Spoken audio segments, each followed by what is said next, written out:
video on sealing and how to seal different types of surfaces.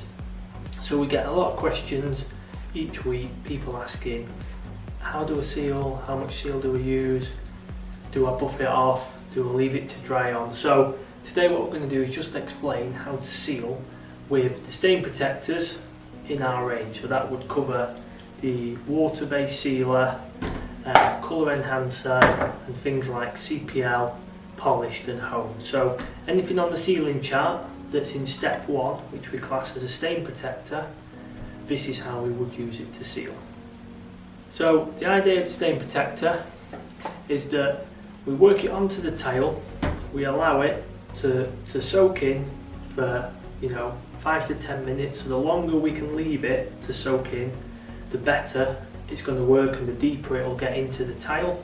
And the idea is that it's going to fill up all those capillaries and pores within the tile, and then once it dries it will make the tile oil and water repellent. So depending on the type of tile that we're sealing, the application method will just be slightly different.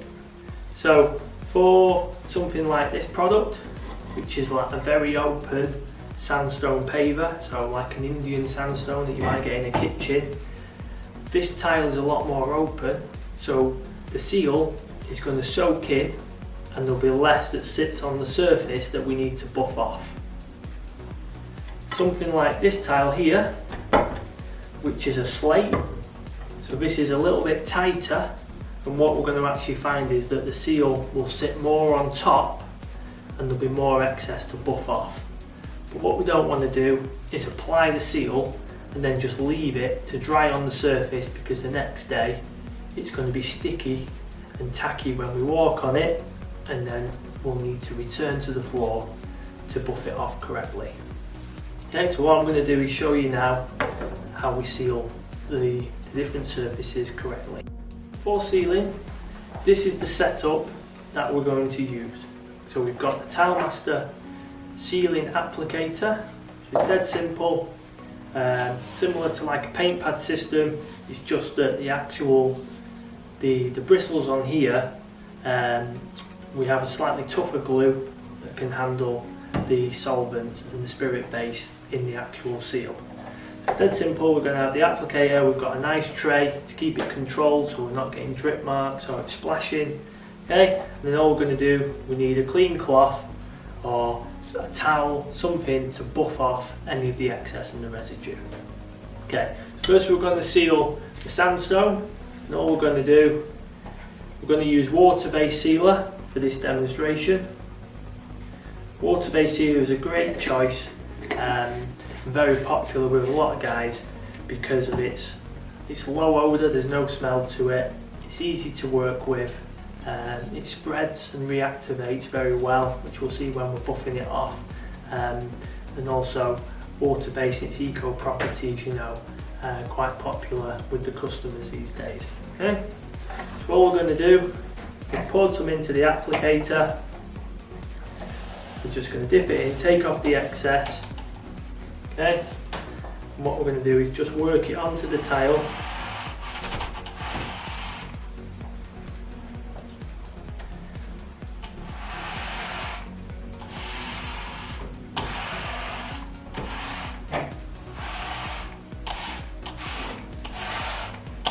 And we're just going to angle it into any of those little grooves or the riven parts of the tile, just to make sure we've got nice full coverage.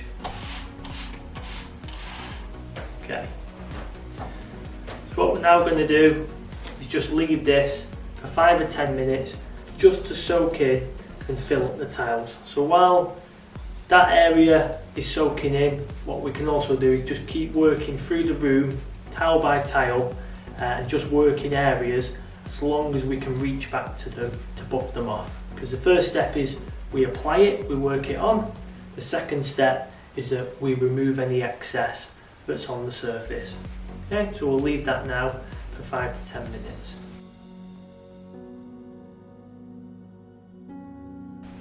Okay, so that's sat there now for about 5 minutes, and what we can see is that in certain areas it's soaked in really well, and just a couple of these sort of ribbon textured parts, we've just got a little bit of pooling that's on the surface. So what we want to do, rather than just allowing that to dry and almost film form on the surface, what we want to do is just remove any of that excess, so we've just got a nice clean finish ready to hand over to the customer. Okay, so all we're going to do is just get a standard terry towel or a cloth, and what we can do is just wipe away any of that excess. Okay, so anywhere where it was glistening or you've got pooling within the little ribbons of the sandstone, we're just going to wipe away that excess. Okay, so what we're going to do now, that tile essentially is finished, and we just want to leave that now to dry for 4 hours before we walk on it. Okay, so that's the sandstone finished. Dead simple. Work it on, let it sit in for a few minutes and work it off. What we're going to do now is show you how to seal a slate surface, which is a little bit tighter.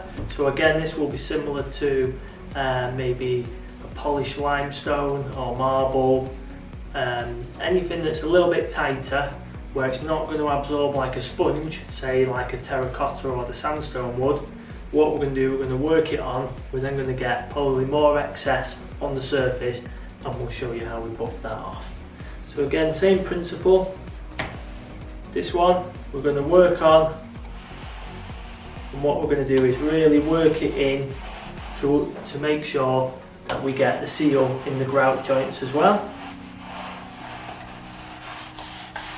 Yes, with the grout joints a little bit deeper, we can just angle the applicator just to make sure we get full coverage. Okay, some people also, for wider joints, some people like to use just like a little paintbrush.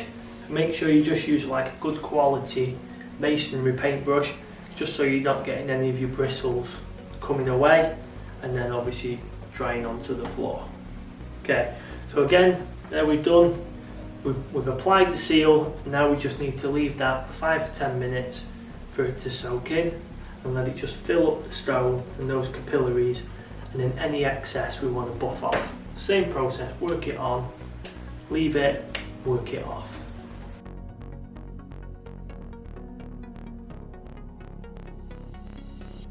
Okay, so this has been on now for about 7 minutes, and what we can see, just in some areas it's just starting to soak in, but other areas we've still got quite a lot of excess seal. So where people go wrong is they'll see that and it gives it quite a nice wet look, almost like a glass-like finish. So some people see that finish and go, oh actually I quite like that, I'll leave it. Okay, this product isn't designed to create a finish or film form and create a surface coating. It's designed to soak into the tile and just protect it from oil and water. So a bit like the old fabric protector that you would get on carpet and your upholstery where it just beads up, that's what this product is there to do. So it doesn't change the appearance in any way, it just makes the surface repellent to oil and water. Okay? So what we want to do is again, get a fresh cloth and just remove that excess. Okay, so because this surface is tighter, we've got a little bit more that's sat on top. Whereas with the sandstone, a lot of the product had soaked in because it's quite an open surface. The slate is a bit tighter, so there's not as much places for it to go.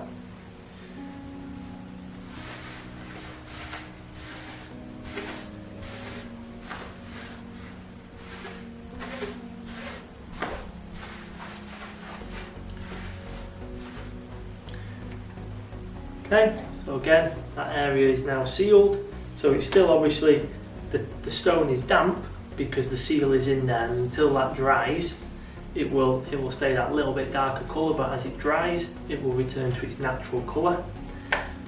So the slate now just needs to be left for 4 hours before it can be walked on, you know, in socks and slippers. And we just recommend that you don't get it wet in that first 12 to 24 hours. but essentially that tile is now done. Okay, so reactivating the seal is a good technique if you do leave any residue on the surface.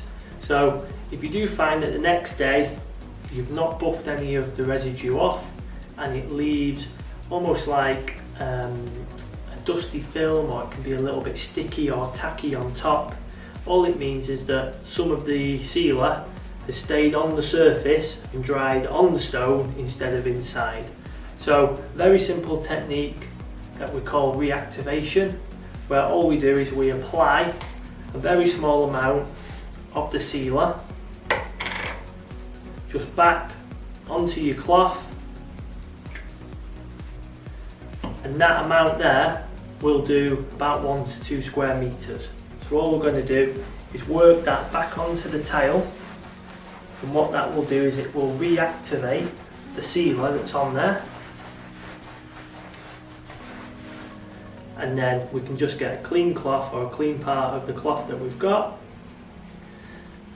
and then just remove that excess again. Okay, so all we're doing is just reactivating, so a little bit like work it on and then just work it off instantly, and that will remove any of the residue that's left on the surface. So if you've got any more questions about the sealers, the stain protectors and application methods on different surfaces, please feel free to comment below or drop me a message and we'll be happy to help. Thanks for listening.